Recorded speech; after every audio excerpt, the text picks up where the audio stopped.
Shuruudaha cusub ee YouTube 2027 maxaa isbedelaya? Hordhac.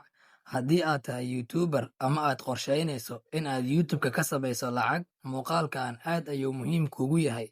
YouTube waxa ay ku dhawaaqday isbedello cusub oo ku saabsan YouTube Partner Program ama YPP, kuwaas oo bilaabanaya 1 Febraayo 2027. Waxaa isbedelaya shuruudaha lagu galo monetization-ka, xayeysiisyada, dakhliga shortska, iyo sida YouTube ku qiimeyso channelska firfircoon.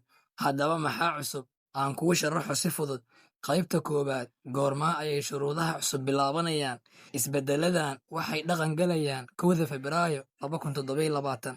Haddii aad horey ugu jirtay YPP, YouTube waxay sheegtay in shuruudaha cusub ee gelitaanka aysan ka saari doonin YPP.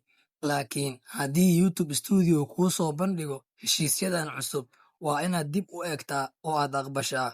Tani waa qaybta ugu weyn. Laga bilaabo 1 Febraayo 2027, qof cusub oo doonaya inuu galo YPP ama YouTube Partner Program si uu u helo xayeysiinada iyo YouTube Premium Review Sharing wuxuu u baahan doonaa inuu helo subscribers iyo mid ka mid 8,000 qualified watch hours 365 maalmood ee ugu dambeysay, 20 milyan qualified shorts views 90 maalmood ee ugu dambeeyay. Haddii aad hadda channel cusub dhisayso, waa muhiim in aad ogaato in shuruudihii hore ay isbedelayaan. Shortska maxaa ka cusub? Haddii aad ku shaqayso YouTube Shorts, qaybtan si gaar u dhigayso. Laga bilaabo 1 Febraayo 2027, si aad bil kasta u hesho Shorts adska iyo YouTube Premium Review Sharing ee Shorts Creator Ball, waxa aad u baahan doontaa in aad joogtayso 10 milyan oo qualified shorts views 90 maalmood ee ugu dambeeyay. Haddii aad hoos uga dhacdo 10 milyan, taasi micnaheedu ma aha in channelkaaga laga saarayo YPP ama YouTube Partner Program. Channelkaaga waa inuu noqdaa mid firfircoon.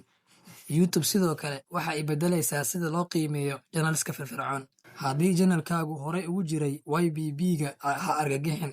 YouTube waxa ay si cad u sheegtay in shuruudaha cusub ee 8,000 watch time hours iyo 20 milyan short views in ay khuseyn doonaan dadka cusub ee codsanaya YPP ama YouTube Partner Program. Haddii aad ka heshay xogtan, like garee muuqaalka, channelkana subscribe saar, siina share garee muuqaalka. Mahadsanid.